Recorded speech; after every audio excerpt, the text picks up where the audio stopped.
miércoles. Roy Campo, René Casados, don Pepe Fonseca. Roy, ¿cómo estás? Muy buenas tardes, querido Buenas Roy. tardes, Joaquín. René, ¿cómo te va la vida? Buenas tardes.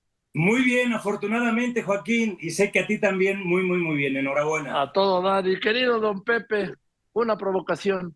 Joaquín, pues mira, mañana es 1 de diciembre. Se Sí. cumplen 4 años de que tomó posesión el presidente López Obrador. Empieza su 5.º año de gobierno. Y la pregunta es, ¿cuál es el saldo? ¿Cuáles son los resultados? No las promesas, porque son 48 meses de promesas.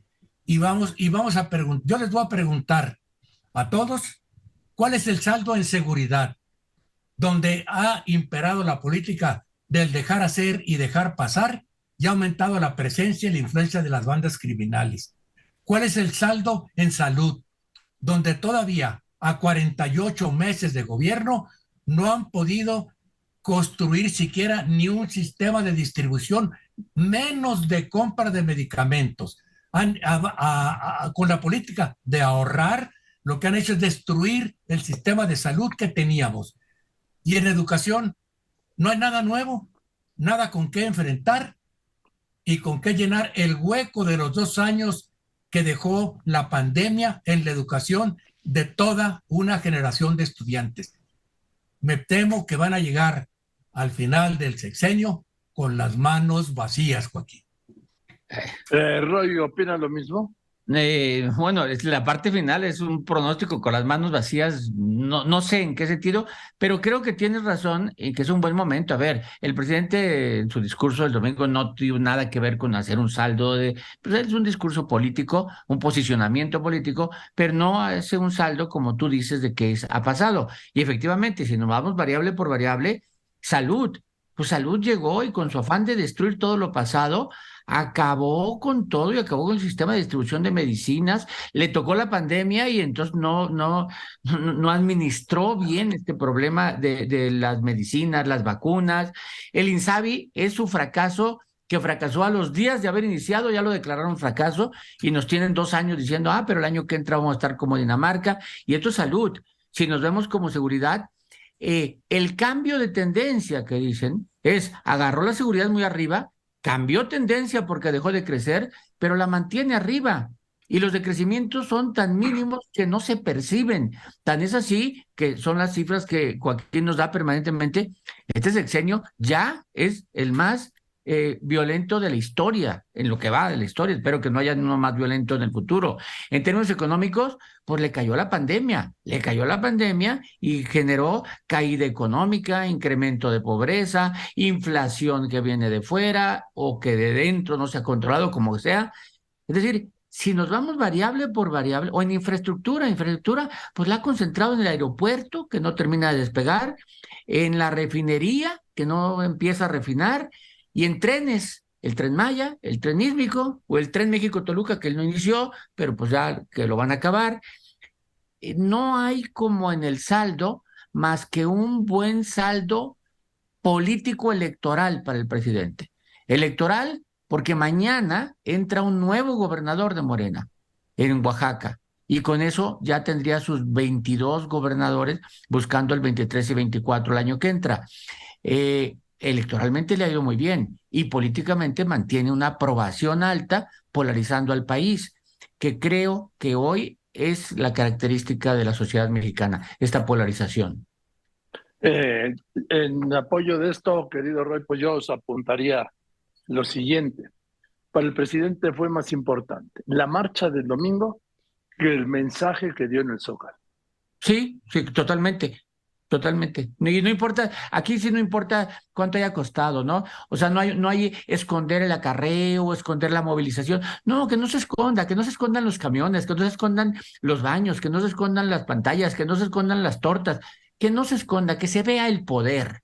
Ahí está el poder. Oye, pero es una marcha para decir que el INE cuesta mucho y que la democracia cuesta mucho y esto está costando mucho. No, no importa, porque esto alimenta al presidente. Y sí, el presidente se alimenta de pueblo, se alimenta de eso, de esa energía que le da una marcha como la del domingo. René. Coincido contigo, Joaquín. Sacrificó el discurso por la marcha, lo suyo es eso, esa marcha es mía, las calles son de él, y recuperar lo que por un momento ha estado fuertemente disputado, que es su monopolio de las calles. Respecto a lo que mencionaba bien don Pepe, documentado está, ¿sí?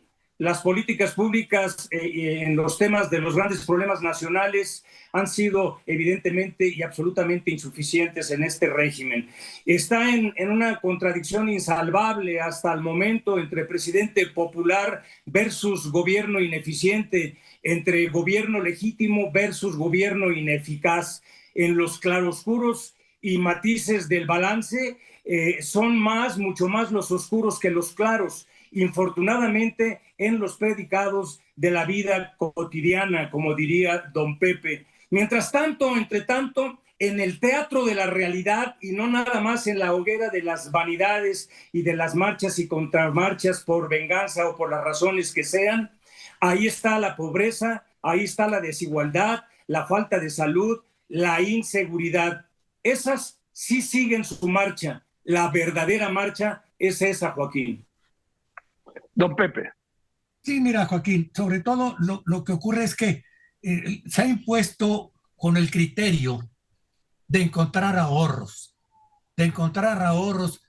para que, y con el pretexto de una supuesta corrupción que nunca han probado, porque no hay nadie en la cárcel, nadie han enjuiciado por la corrupción que tanto canta y pregona el presidente que había en todos lados. ¿Dónde están los encarcelados por esa corrupción?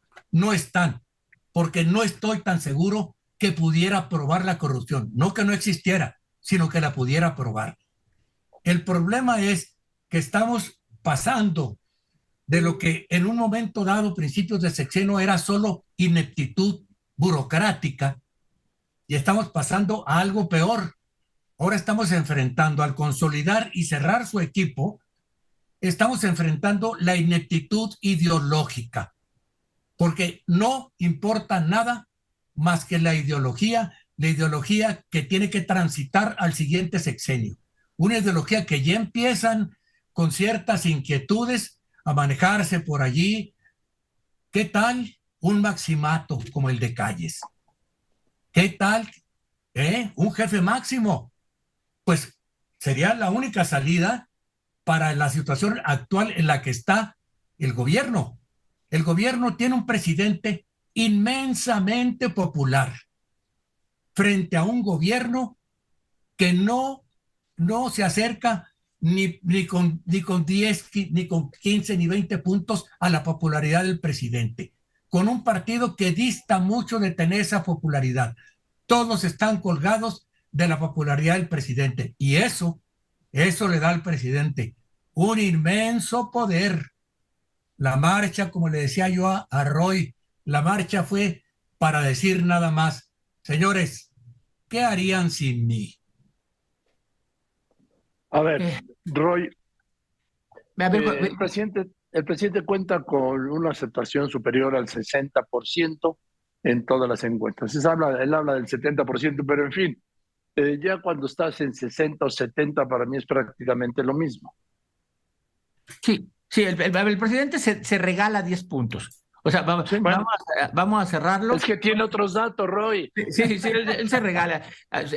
Son 6 de cada 10, pero él siempre dice 7 de cada 10. Y lo dice tanto que se lo cree él o se lo creen los vecinos, ¿no? Pero él se regala, está bien. Pero como dices tú, tener 6 o 7 en términos reales es tener mayoría. Así que está bien, es una muy buena aceptación. Bien, la afirmación que dice Pepe de que va a llegar al final con las manos vacías, a mí me preocupa no cómo llegue, sino qué país va a recibir quien sea. O sea, es qué país va a recibir quien sea, hombre, mujer, morena, no de morena, opositor.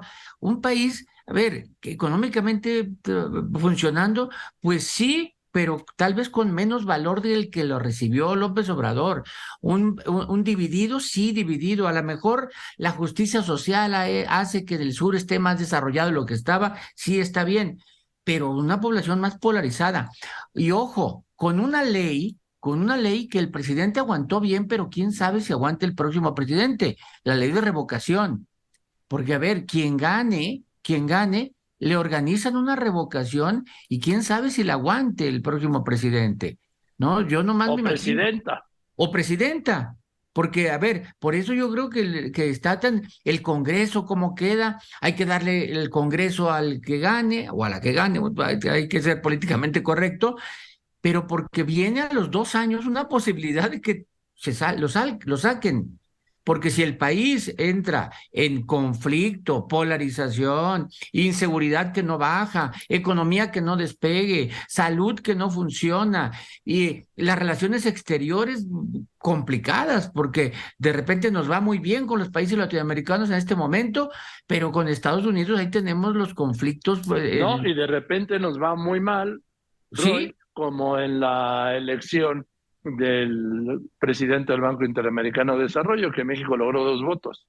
Sí, o en la del Instituto de Salud o algo, ahí no hemos tenido La OMS. ningún logro, ¿no? Entonces, sí, efectivamente, me preocupa más de que cómo llegue el presidente, cómo lleguemos nosotros, cómo lleguemos en términos de polarización y cómo llegue la sociedad, el país dividido, eso de querer dividirlo en norte-sur, altos-bajos, o sea, como electoralmente funciona polarizar, pero como gobernabilidad tiene sus dificultades recibir un país así. Es que es René al mismo tiempo el presidente, es al mismo tiempo de Manuel López Obrador, presidente de la República, René, que en jefe de campaña ¿Sí? y jefe de partido. Absolutamente, Joaquín, y ello es pernicioso en el sentido del enorme poder que tiene un presidente como el presidente Andrés Manuel López Obrador, que se asume no como jefe de Estado, que eso es lo que debería de ser, gobernar para todos. Ya no le vamos a solicitar que llame a la unidad, a la gran reconciliación, sino que él, más que patear el bote, más que la fuga hacia adelante, ya está en la gran ofensiva, en la gran maniobra, en la gran impostura de la campaña, asumiéndose, como he mencionado en otras ocasiones, Joaquín, como el estratega en jefe, el que lleva el management de la campaña, el único gran decididor, pero además exacerbando, como siempre, y escalando y llevando al extremo la impunidad verbal al hacer uso de la palabra en un símil como puños, descalificando a los ciudadanos, al menos al 50% de la otra ciudadanía o el 40% de la otra ciudadanía que en principio no pudiera estar de acuerdo con él o que disintiera de sus opiniones. Y en contraste, como siempre, el gobierno desde el día 1 ha dilapidado su capital político y legitimidad de política electoral de origen. Y en contraste, Joaquín, ahí está la realidad como refutación misma. Hoy ni crecemos lo prometido, ni progresamos, ni somos menos pobres y desiguales como país, ni tenemos mejor educación y salud, ni tenemos más justicia, ni estamos seguros, ni vamos bien, ni mucho menos somos ejemplo mundial, ni estamos mejor gobernados de cuando supuestamente estábamos peor. Es, infortunadamente, la realidad, Joaquín. A ver, don Pepe. Mira, yo creo que tiene razón en eso, pero como dice Roy, el problema, en eso estoy de acuerdo con Roy, lo cual me preocupa mucho, pero bueno, la verdad es que creo que tiene razón. El problema es que todos estos problemas de los que hablamos, en el fondo, ¿cómo afectan en el México real? A los millones de mexicanos que se han empobrecido, a los millones de mexicanos que están empezando a vivir en un sistema de salud muy parecido al de Timbuktu y no al de Dinamarca. Cuando estamos viviendo en un sistema educativo que cada vez es menos capaz de sustentar cualquier prosperidad económica que eventualmente pudiera llegar al país. Esa es la herencia que le va a dejar a su sucesor y eso es lo que nos va a dejar a todos nosotros, incluidos aquellos que son sus feligreses, que le creen todo lo que dice y le creen sus narrativas, aún esos van a sufrir los resultados de que deje un país y le va a decir a su sucesor o sucesora a la hora de que le entregue la presidencia y le va a mostrar el país y le va a decir estas ruinas que ves. Bien, vamos con las conclusiones, Roy. Bien, sobre lo que dijo Pepe ahorita nada más sí me preocupa y esa palabra es totalmente cierta. Hemos normalizado cosas que no debimos haber normalizado. Hemos normalizado la violencia, hemos normalizado la falta de medicamentos, hemos normalizado lo que está pasando en Durango con los muertos en los hospitales, hemos normalizado que en la mañanera se burlen de mexicanos, hemos normalizado cosas que no deberíamos normalizar. Y soy adelante, solamente es decir, la carrera al 24 más que nunca ya empezó, ya había empezado cuando destapó las corcholatas, pero las marchas ya son rumbo al 24, la discusión de la ley electoral es rumbo al 24, la formación de alianzas ya es rumbo al 24, la carrera al 24 ya está desatada. Lo que acaba de pasar en los últimos 15 días con 2 marchas es ya el inicio formal de los grupos rumbo al 24. Sin duda, sin duda. Gracias, Roy. René, una conclusión, por favor. Joaquín, y en el contexto de todo esto, escuchamos esa exagerada, fantástica, extraordinaria, rocambolesca autodefinición, conceptualización, caracterización de su tipología de gobierno como humanismo mexicano. Ahí nomás con sencillez y una humildad como virtud exagerada, dirían los que saben, prepara su paso a la historia. Pero hay una primera gran contradicción, Joaquín, en que no ha cumplido en los hechos lo que ha prometido en términos supuestamente de ese humanismo. Un gobierno humanista justifica su existencia en el respeto a la defensa y la empatía con la diversidad, la pluralidad, la tolerancia y la libertad. El modelo de gobierno, lo he dicho en otras ocasiones, del presidente Andrés Manuel López Obrador, es un régimen político presidencial hiperpresidencialista de corte cesarista, autocrático, patrimonialista, asistencialista, clientelar, estatista, de manual de estrategia y de acción política popular populista, de hombre providencial necesario en culto a la personalidad. Joaquín, el humanismo no son sus preceptos, no son los suyos. Ese espejo no es el suyo. Su espejo, su ismo, es, en todo caso, el amloísmo, el populismo. Ojalá, y por el bien de todos los mexicanos, fuera humanista. Gracias, Joaquín. Bien. Pepe, don Gracias, Roy. René. Buenas tardes. Don Pepe, Joaquín, por favor. mira, simplemente el México real va a sufrir las consecuencias de un gobierno que ha buscado apoderarse de todos los ahorros o de hechos reales o irreales, de todos los ahorros para poder disponer de ese dinero para entregarlo directamente a la gente con fines electorales, con fines de el culto a la personalidad. Tristemente, eso es lo que estamos viviendo. Y yo nada más me encontré con una sola frase, Joaquín, que creo que define mucho de lo que hemos estado discutiendo en todos estos 4 años. Un mexicano del siglo pasado, antepasado, Mariano Paredes, dijo: a los niños se les engaña con juguetes, a los pueblos se les engaña con palabras. Bueno, porque Gracias, fuerte, don Joaquín. Pepe. Sí. Gracias, muchas gracias, don Pepe. Gracias, Roy. Gracias, René. Joaquín, buenas Nos tardes. vemos el Gracias, próximo Joaquín. jueves. Voy a los anuncios y después de los anuncios